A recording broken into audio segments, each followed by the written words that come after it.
Hi, I'm Leslie, an engineer turned homeschool mom to 3 active little boys. And today I'll be sharing a review with you. I'll be reviewing WriteShop Primary, Book B for you. This is a curriculum I chose and purchased myself, and it's not sponsored. So I'll be sharing with you the why, the what, and the how of using it in our homeschool. Each year I identify an area of great need for each of my children. That's an area that requires some special attention from us, an area where I want to direct our time, energy, and resources to, so that hopefully during the year we make some good progress. For my oldest boy's 3rd grade year, I identified writing as an area of great need.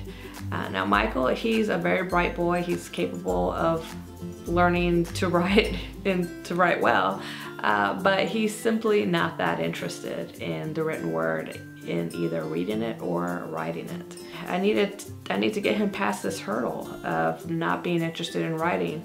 I don't need him to love it, but I need him to be able to communicate his thoughts and ideas in a way that other people understand. So he's a very active boy. You know, while he doesn't love reading and writing because they seem passive to him, he does love activity. He loves strategy-based mental exercises. He loves creative projects, hands-on projects, as long as it's not just coloring, you know, crafting that involves more than just coloring a page. So I was looking for a curriculum that would touch on one of these areas. Came across WriteShop Primary, and it seemed like it would be a good fit because it's got a lot of hands-on projects. The writing is all encapsulated into hands-on projects that create a product. And I thought that would be maybe a good fit for him. I knew it was going to be a lot of work. I really had to stop and think before buying it because I thought, oh my gosh, it's just, you know, I'm not big into crafting with kids. You know, I like to do it myself sometimes, but with kids and, you know, it's not my thing. But since this is an area of great need, I knew that I needed to put the effort, the extra effort into this for him to get him past this hurdle of just not wanting to do any writing. Okay, now that I've told you why we chose WriteShop Primary, let's go ahead and jump into the materials. I'll show you what materials come with the curriculum. We'll walk through the teacher's manual a little bit so you can see how it's set up and see how lessons are set up. Along the way, I'll share with you how I'm using it in my homeschool. After all that, I'll share my final thoughts with you about this curriculum, about whether or not it has accomplished what I hoped it would accomplish. Okay, let's take a closer look at the materials that come with this curriculum. So you have the teacher's guide here. I believe it came bound with this coil spine. I tend to put this on most teacher's manuals I get, but I think this one came like this. And then there's also an activity set of worksheets. And it's the worksheets, it gives a little bit of information about them. These are the ones we haven't done yet because we're gonna get started on lesson 7 next week. So you see that there's a front to the worksheets that tells you, that introduces the child to a concept, and then there's the back of it where they're allowed to apply what they've learned. Along with the worksheets, and there's one per lesson. Along with the worksheets, there's some evaluation charts, a couple of evaluation charts, and these are for all 10 lessons, and gives you the opportunity to go through and evaluate your child at the end of each lesson to see how they're doing. So that's the activity set, and I think we'll talk about those more in a little bit. Before opening the teacher's guide, let's take a look at the back of the book because I think this is some valuable information here. We have a little chart here to help you determine which book your child should be in. Now this is WriteShop Primary. There's a higher level of WriteShop for older kids. This, it says here, was created for kindergarten through 3rd grade, and and also says that you could use it with a reluctant fourth grader.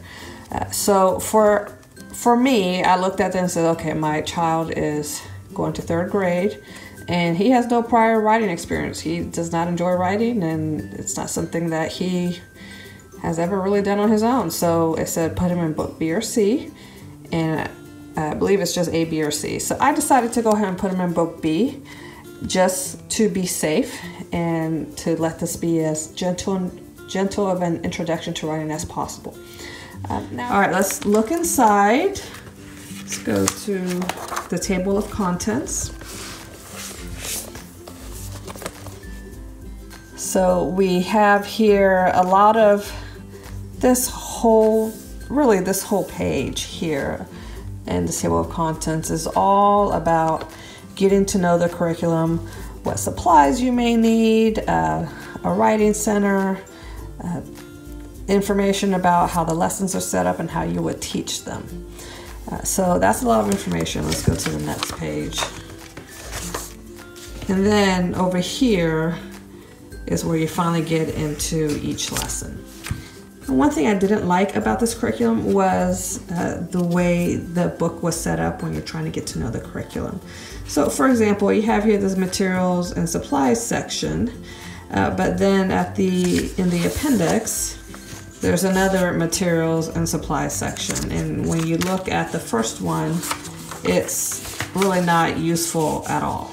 It's like, this is, if you're gonna have this section, this is the one that you want. Another really the most confusing part, there's a section here before you begin book B, and this is book B. And this is intended for people who have not started off with this curriculum and who didn't use book A. Well, then you go here and there's another section before you begin book B.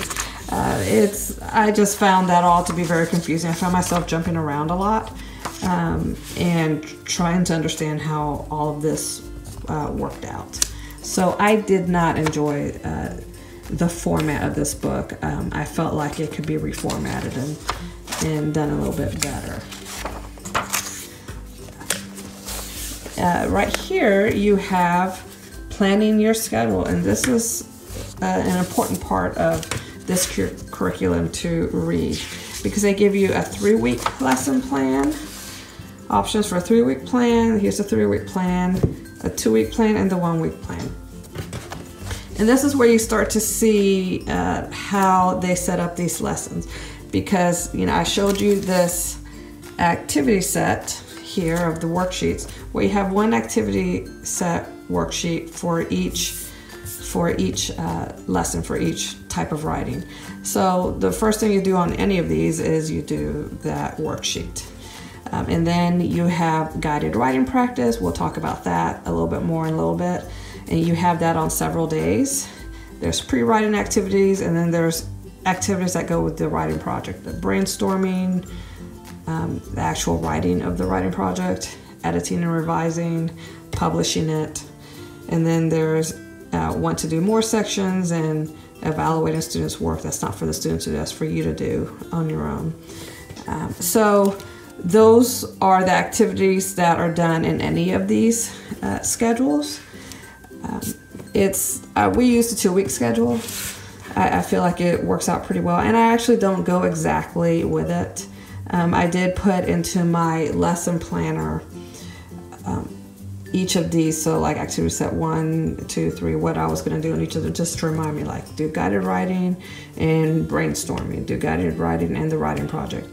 But as I prepare for each of the lessons and I look through to see exactly what I'm going to do, I change my lesson planner to reflect that and to see what makes sense. I think the least useful lesson plan is the 1-week lesson plan, because you see here, I mean, it's just a lot to do in those days. I mean, you're going to be spending a lot of time on writing each of those days. And even besides that, I just have a fundamental issue with it, because here it says that you do the writing project and editing and revising on the same day. And that's just, I mean, that's that's not a good idea. I mean, even professional writers, you know, they put some time between actually writing the project and then editing it.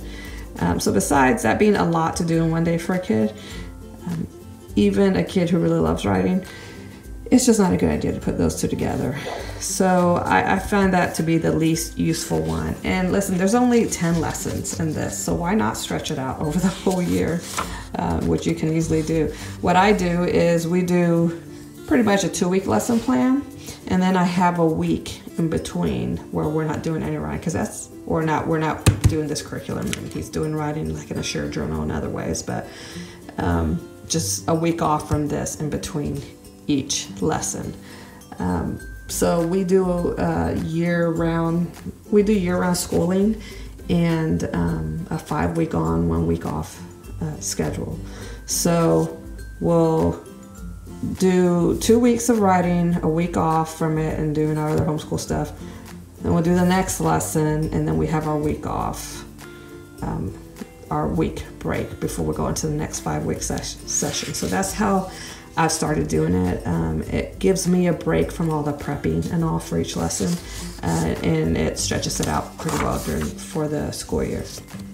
Now, I thought this was a nice section, teaching children at different levels. So this is if you're using this curriculum, or even like it says here, if you have one child in book A and another child in book C, they adapt the 3-week lesson plan so that instead of just having a day off, you don't have a day off. The kids may have days off in between, but you're alternating what kid you're working with. So that way you're not, I mean, I can't imagine if you're doing all this work with, you know, 2 or more different kids on the same day, that would be a lot. You'd be spending a lot of your day working on writing, because it seems like it shouldn't take that long, but it really does.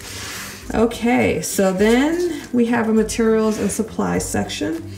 This is a useless page because you have more useful information about materials and supplies in other places. They recommend that you set up a writing center. Now, when I first saw this, I thought, what am I going to do? You know, it seemed like a lot. Like, do you really need all these things for, to do this curriculum? And the answer is no. Like, for example, I'm not using this. I'm not using this. I set up a corner in the schoolroom near my son's desk with all the supplies that he needs, or most of them anyway. I would not recommend that you go through and buy. I mean, these are suggestions for ways to organize things. I also looked on Pinterest for ideas, ended up just, you know, realizing I really just need to have this stuff on hand. I've got drawers, I got a countertop, let's just put things there. And so that's what I did.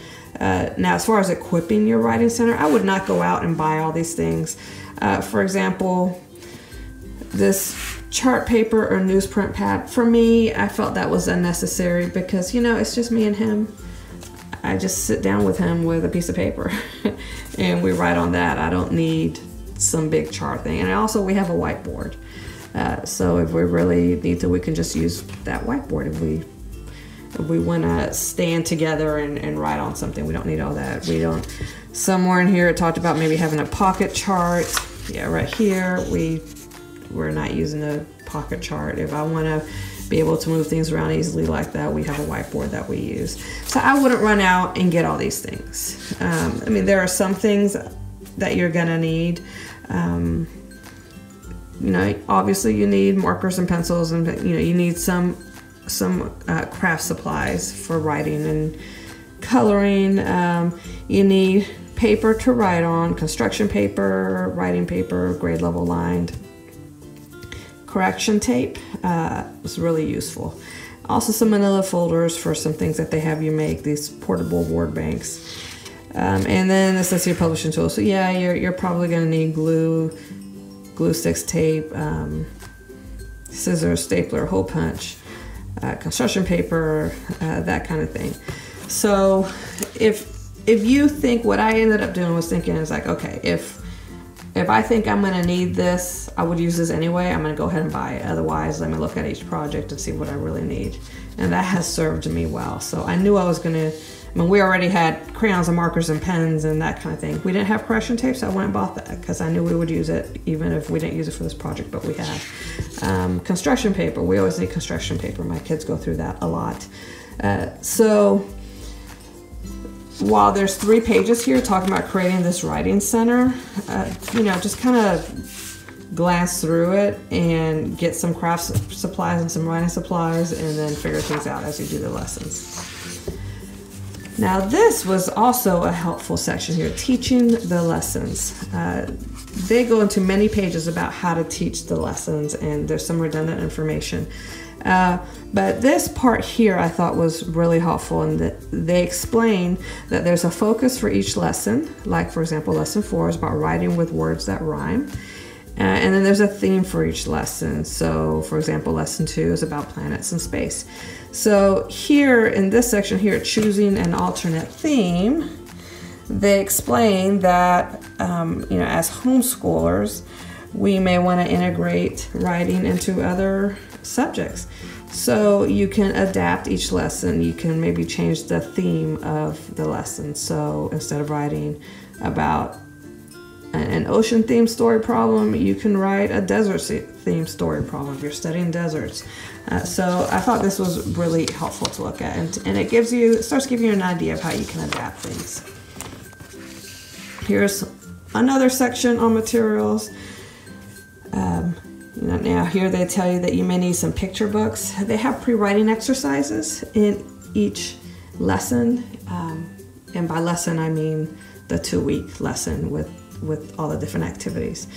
So they suggest picture books. I think this is a section in the back, you know, where they picture book suggestions. We do so much reading and reading aloud for other subjects that, you know, I started off looking at that, but I realized this is just unnecessary. We already do a lot of reading aloud, and I don't need to spend time on that with this. So I pretty much ignore that. Here you begin to see that there's a lot of advanced prep required, and here's where it starts to get a little bit confusing.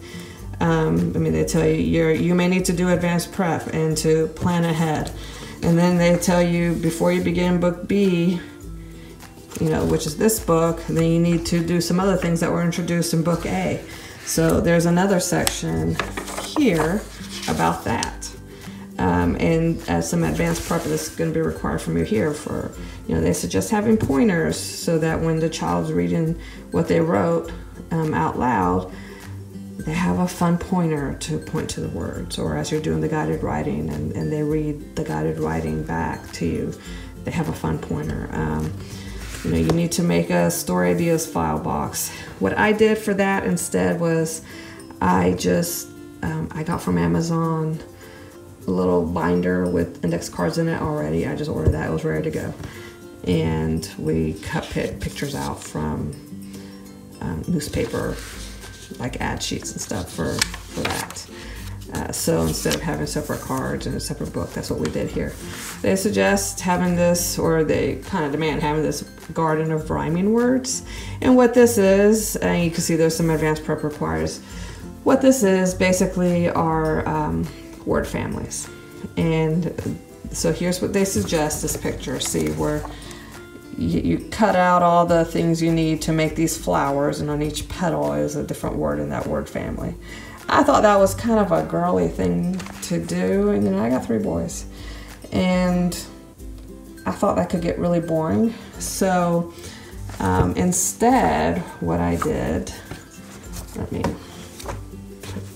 grab this here. Instead, what I did was I got, I think on Teachers Pay Teachers, these printables for different ways to do different word families. So I just took a picture of this project and put it in here.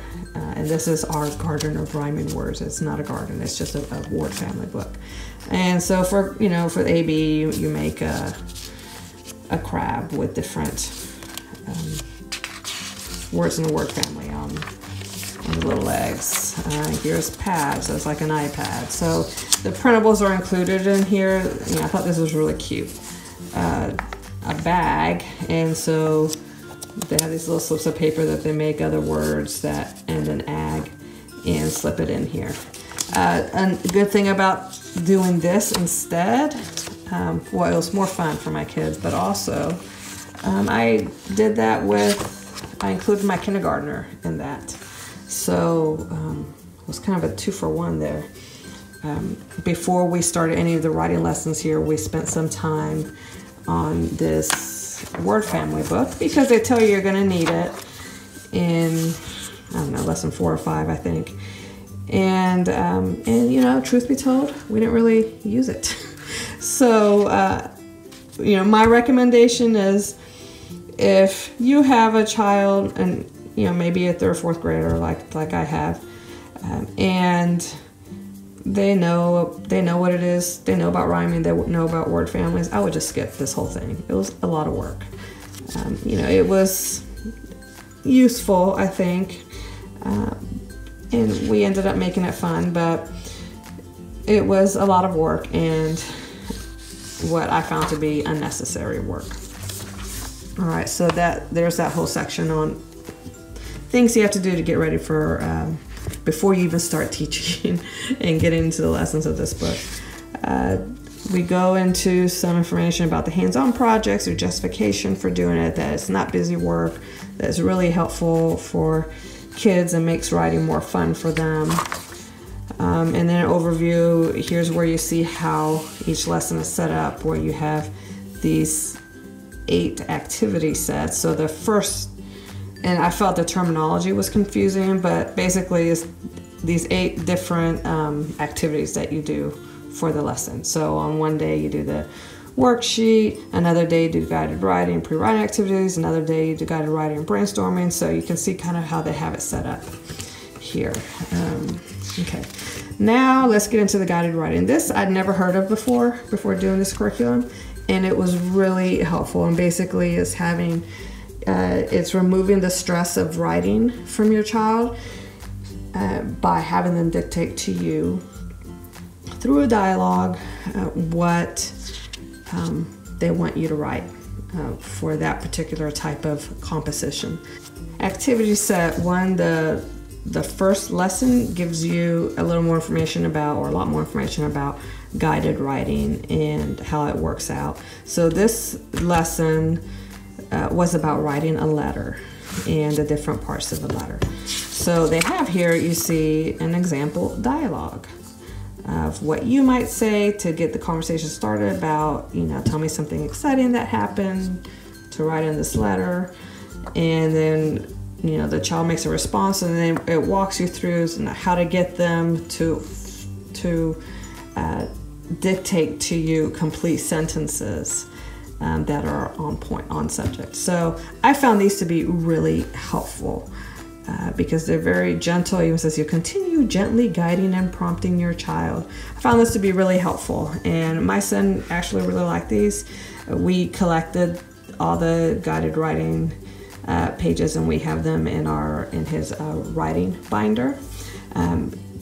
They also suggest sometimes passing the pencil or marker or whatever you're using to your child to have them write some words. So I do that as well with my son, so that he dictates most of it and I write it down. But then sometimes, especially if it's words that I know that he knows or something that he needs to practice, it gives him the opportunity to practice that in this context.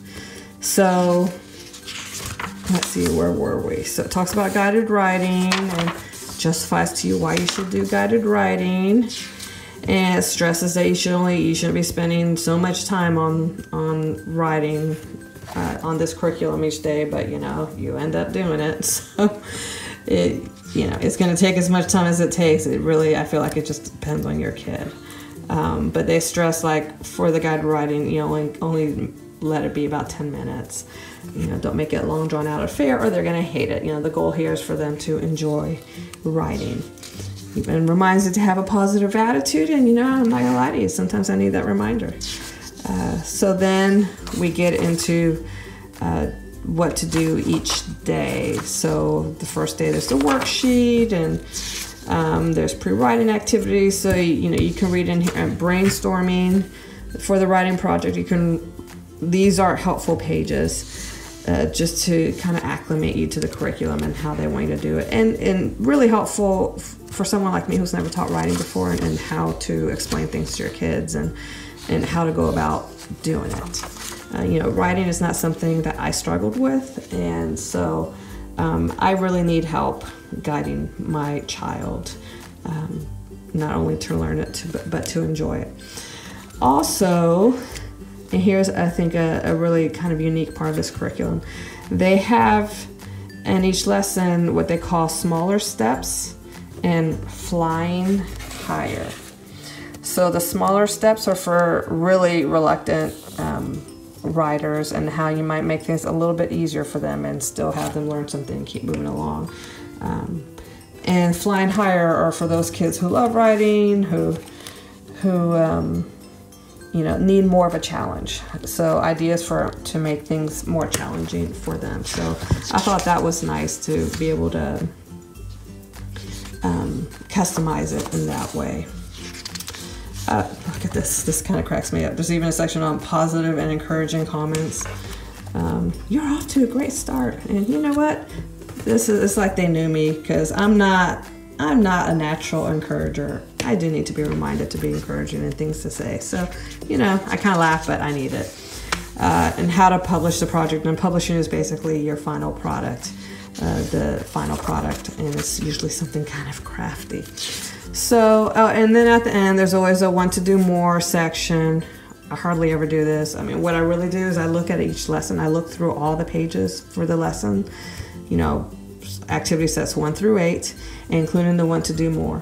And I might incorporate what it shares in the want to do more into the lesson somehow, or replace it, or I basically take in everything in the lessons and decide and customize it to how we're going to do things. Okay, so now we get into some spelling aids, and here was another weakness I felt of the curriculum, where they give you options for spelling aids, but in different places. So here they talk about this super speller, and basically it's just a manila folder, and you write, if your child's having trouble with a word, for example, if they write their little story, or if, like in the first writing project, it's a letter. They write the first draft of their letter. You see where they made spelling mistakes. You can add those to the super speller, because those are words that they have trouble. And then when it comes time to edit and revise it, you can say, hey, let's look at the super speller for these words, so that you can correct them. And that's where that correction tape comes in. So they have other ideas for doing it. There's a word wall. The other spelling aids they talk about are obviously, a dictionary, but I felt like that was, my son struggled with that. I mean, he's just learning this year how to look things up in the dictionary, so that was, just a little too much. We've tried the super speller. There's a gold coins thing that they have, you make you a little wallet, and they write words on a coin and put them in there, and I did that, and then there's even kind of a homemade dictionary that you can make. I tried this in the gold coins and ended up just setting them aside. Let me show you what I'm using instead. I got these printables from thisreadingmama.com, and it's a spelling folder that you make. You just put together a couple of manila folders and put the printables in there. And so there's sight words in here. So for the common, frequently used words, I tell them you can look in here. There's number words,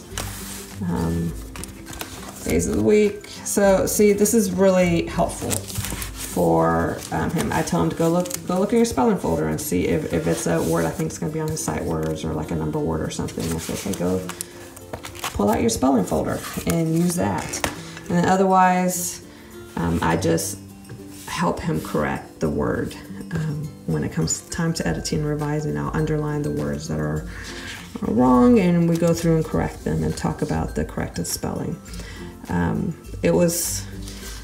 I felt like it was too many spelling aids that they suggested, and I wish that there had been one spot to tell you about all the spelling aids. Like, here's using a super speller. I wish this was a spelling aids section, and then the other spelling aids I mentioned in the book, I wish it was all right here so you can pick one.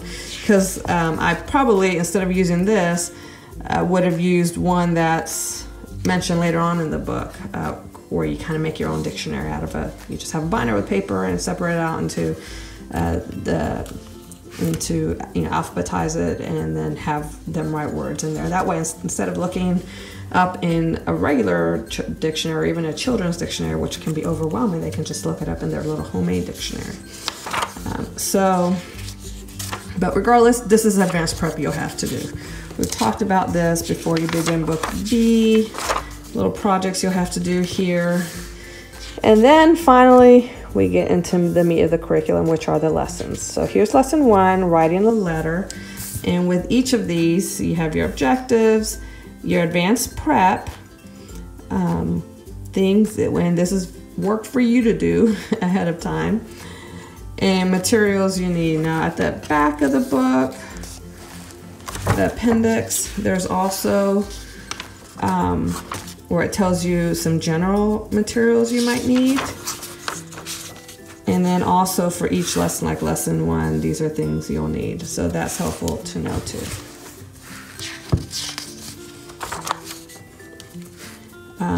And the first few lessons, they're kind of teaching you how to use the curriculum, so that it's a little more wordy. But like, look at this. This is unnecessary. This is planning your schedule. It's like, well, we already talked about that earlier in the book. Why is that in here? That was unnecessary. And this is the things that you'll be referring to. Activity set 1-1. So you have you see here the picture of the worksheet, the front page of the worksheet, where they're introducing the type of the focus of this lesson to the child, and there's some activity there. And then there's also a back page where they talk about, and they give you the option of doing that back page this first day, and sometimes I do that, or doing it later on in the, like this is here, basically the 6th day that you're working on this lesson. Sometimes I'll do that. Just depends. And in the beginning, they have you also working on this garden of this word family, flowers, the garden of rhyming words. And so what we did, since we hadn't done book A before getting started on activity set on the first lesson, this letter writing lesson, we spent several days working on this word family book, and then also for the first few lessons working on it. And looking back, I just kind of wish we hadn't done any of that because I didn't really need it. All right, so then you see here activity set 1-2. So this is the 2nd day that you work on this lesson. And this is where you have your guided writing practice, and they explain it to you a lot here that it's parent-led and it's practicing together with an example dialogue, and then some pre-writing activities, which includes reading some book on this topic. And sometimes I use that, and sometimes I don't. We usually don't. I don't know that we've ever read a book, one of the picture books, because we already read so much. This was a fun little thing. It has your friendly letter boogie. So my son loved this, and it's to memorize the different parts of a letter. So this was a get up and move type of activity, which my son really loved. So that's how it goes. You have section for each day of this is the 3rd lesson of this, the 3rd day that you're doing this lesson 1. More guided writing, and then gets into brainstorming. In the brainstorming, they have different ways to brainstorm, and they introduce you to different ways to brainstorm on a topic or on what you might write in the topic using different graphical organizers. So I thought that was really nice and helpful and kind of fun. And then, so here's an example of the smaller steps and the flying higher. So you can see how you can customize it for a kid who needs to slow down a little bit, or a kid who needs to speed up, or needs more of a challenge. So let's see. The 7th one is always up, you know, you're publishing the project. In this case, they suggest mailing a letter, and that's what we did. I guess you could also, let me talk about it here. They have here computer capers that they have in some of these lessons, ways that you can include learning how to work on a computer. And so here they talk about sending an email instead. I thought one of the projects, this was a fun one, the lesson 4, which was about you make a shape book based on a story, on a nursery rhyme, and they find a rhyme that they like, and then they change the words. And this is where they're saying you need that garden of rhyming words. You know, starting off, my son was, you know, this was a little bit more of an involved project, very crafty, because you make the shape book. And starting off, he was like, I don't know about this, but he ended up loving it. My kindergartner saw it. He was like, I want to do that. So, you know, I was impressed with the different writing ideas they had in here. I never would have been able to do this myself. We've gotten to lesson 6. Well, we just finished lesson 6. And so here's where you can customize.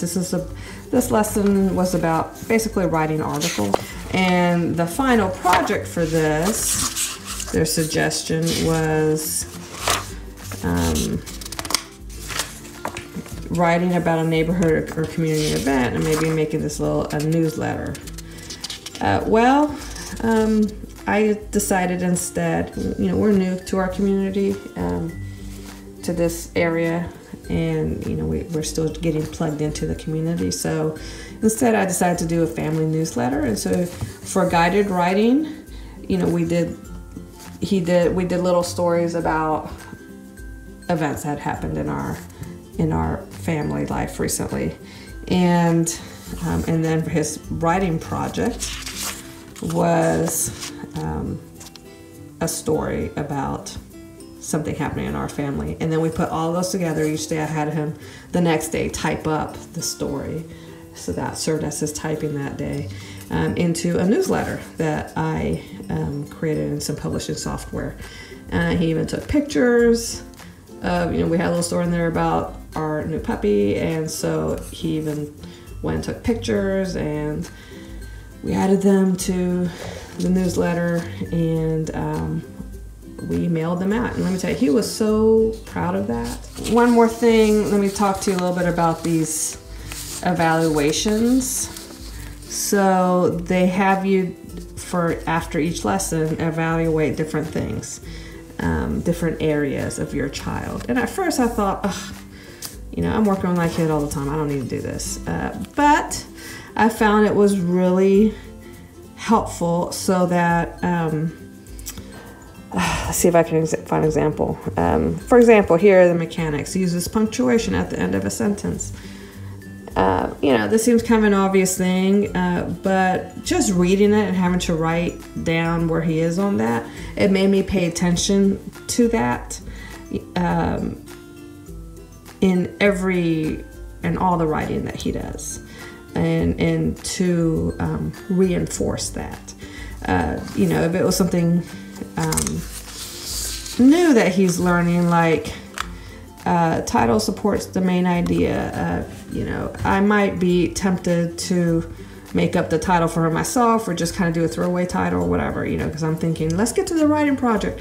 But reading through here helps me to see, okay, yeah, he does need to be able to come up with a title. So I sit there and I wait for him to tell me, what do you want to call this? And you know, I treat it the same as I do the rest of the writing project, where I let him think about it. I might prompt him if he's really stumped. You know, this is important that he can, because creating a title is being able to summarize what you're about to say in a few words. And so that's a skill he needs to have. Writes a paragraph without help. Well, I know that he was struggling with that. And it's interesting, I was so excited one day because I gave him the back of the worksheet to do one day, and he needed to write like a paragraph, 5 to 10 sentences. And I thought, man, he's going to be on that forever. And he came back to me soon after. I think this was on the last, on lesson 6 that we just completed. And he'd done it. And I was so surprised because, you know, that's just something that he'd struggled with. And there's also an area to do a little picture, so if your kid's kind of artsy. Michael usually does a picture, but he doesn't like colors. He doesn't do all that. And that's okay with me because the focus is that he can write. And when we started off, he just didn't even know where to start with writing. It seemed so intimidating to him. But the last lesson, he was able to very quickly sit down and write a nice paragraph that made sense. And I was super proud. I even told my husband, oh my gosh, he sat down and wrote this. And that's where I see that there's progress. I hope that was helpful for you to take a look inside the teacher's manual and see how it's set up and how I'm using it. As for the pros and cons, I've got 3 positives and 2 negatives. The first positive, in my opinion, is the guided writing. I'd never even heard of guided writing before getting this curriculum. Not something I ever would have thought to do with my son. I would have thought that it would be important for him to sit and write everything out for himself. But you know, this curriculum pointed out very clearly and convinced me that that writing, the actual act of writing, can sometimes be a hurdle for children when they're learning about different types of compositions. So that was helpful for me to understand that. It helped my son a lot to remove the stress of trying to remember how to spell something when he's trying to write down a thought. And it helped me to see the scripts, the example dialogues that the teacher's manual included for how to guide or how to have a gentle, instructive writing session with your child, how to guide that conversation along. That was really helpful for me to read those and to try to emulate them. The second thing I really liked about this curriculum was the adaptability. I liked that I was able to customize it to fit our needs. At first I was overwhelmed by all the options that they present to you for spelling aids and scheduling and different types of projects and the different levels. I was overwhelmed by all that, and I felt like it was too much. But once I dove in and got started and saw what was going to work for us, and you know, for my son specifically, and what kind of schedule would work for us. Once I did that, I was able to zero in on the things that I was going to use in the teacher's manual and the things that maybe I was going to put aside. The third positive, certainly not the least, it's the hands-on projects. You know, like I told you earlier, my son loves hands-on projects. He loves to interact with the information that he's learning. So this was perfect for him. He was actually excited about the projects he created. He may not have been too excited during all the writing portions, but when he saw the final product and that he could actually you know, hold that product in his hand and show it to people and even use it, like we did with the newsletter and with the Valentine's card. When he saw that, he became very emotionally invested in his projects, and they were, he didn't see it as just busy work. He saw it as a valuable thing to do, and that's huge for him. So the hands-on projects were really perfect for my hands-on interactive learner. Now for a couple of negatives. One negative I've already mentioned, which is the formatting of the teacher's manual. I felt that it could be redone to be more helpful for the person that is new to the curriculum. There were entire pages in there that I thought were unnecessary and redundant. Some things needed to change, like the spelling aids. I wish they just had a section on spelling aids and said, here's some options for spelling aids, pick one. Instead of introducing them randomly in different places. The second negative was the advanced prep required. So there's 2 areas of advanced prep. There's the advanced prep before you even begin the curriculum, before beginning Book C or before beginning Book B, I think it was, with the garden of rhyming words and the pointers and the super speller and all those things. That was work that was required. But then there's also the advanced prep required for each lesson. Having to look through and see, you know, like some of them, they want you to make these little stars, or the detail wheel, or you know, getting things ready to create a shape book and some kind of template for your child. And then especially if you're like me and ended up customizing a lot of the lessons, then you got to read through the many pages of each lesson and see and get kind of the meat of what that lesson's about, and the project that they suggest for it, and see how you can customize it to fit your family or your child, or you know, what you're studying at that time, you know, something that is valuable to you specifically. So that requires some extra planning. For example, when we did the acrostic, instead of doing the suggestion from the book, which was like having a party and providing these acrostics almost as favors, we did a Valentine's Day card. So that meant extra work. You know, I had to sit down with my son, show him how to use the publishing software and work with him on that. And then there's the making of the cards and the stuffing the envelopes and mailing them out, and you know, all of that. That's extra work to do. Extra supplies I needed, extra planning I had to do. So it was a lot of extra prep. This writing curriculum, certainly, I mean, I knew going into it that it was going to be a lot of work on my part, and it was. I was not pleasantly surprised to see, oh yeah, it's not that big a deal. No, it was a lot of work. A lot of work. So that's a negative of the curriculum. As for my final thoughts, did it meet the needs I had? Yes, I think it did.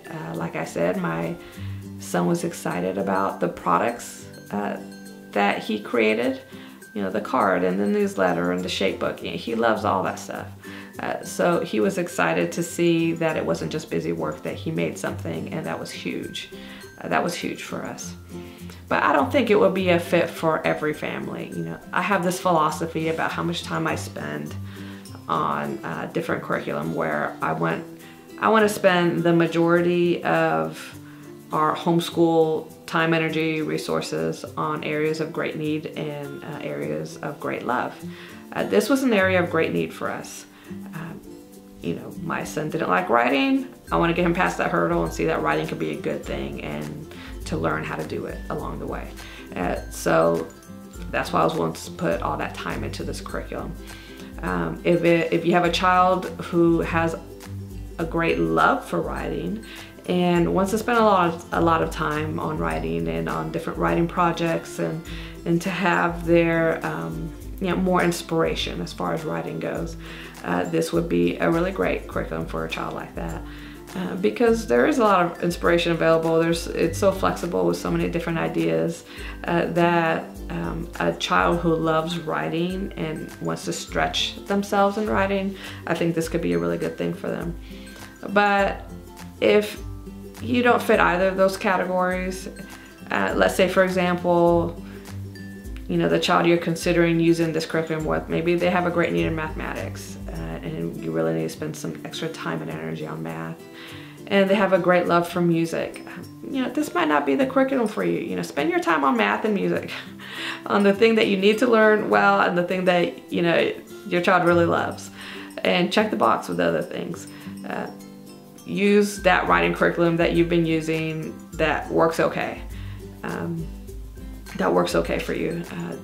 Don't put all this energy into this thing. Then again, if, let's say, instead of music, maybe your child has a great love for art, well, this could mesh well with that. For example, the shape book that we created, it could be a really exciting project for an art-loving child, where my son was happy just to do the stick figures for the illustrations on each page. Your child may really dive into doing beautiful illustrations for every page. The acrostic that we did, we made the Valentine's Day card out of. Your child may create a great piece of art of that, put that on canvas and hang it on the wall. You know, it could be a really beautiful thing. You may also want to consider this curriculum if you're interested in integrating writing into your other subjects. And the teacher's manual, I think, did a good job of pointing that out. For example, there's a writing project where the child learns how to write a story. There's a beginning, middle, and an end. And the theme for that writing project was space, and they imagined going into space and write a story about that. Well, if you're studying something like the ocean, they can write a story about diving into the ocean. If you're studying ancient Egypt, they can write a story about, you know, visiting the pyramids or the Sphinx. So there's different ways that you can integrate it into what you're studying in another subject. And that way, the amount of energy that you do have to put into each of these projects, if you're using it not just for writing but also for another subject, if that feels like a really good use of time and a way to make both of those subjects more enjoyable, integrating those two. Well, I hope you've enjoyed this review. If you've used this curriculum, please let us know in the comments. Tell us what you liked about it and what you didn't like about it. Tell us if it really fit your family. Tell us why you think that is. If it did not fit your child, tell us that too. That could be really valuable information for others reading your comments. So anyway, thanks for joining me, and I will see you next time.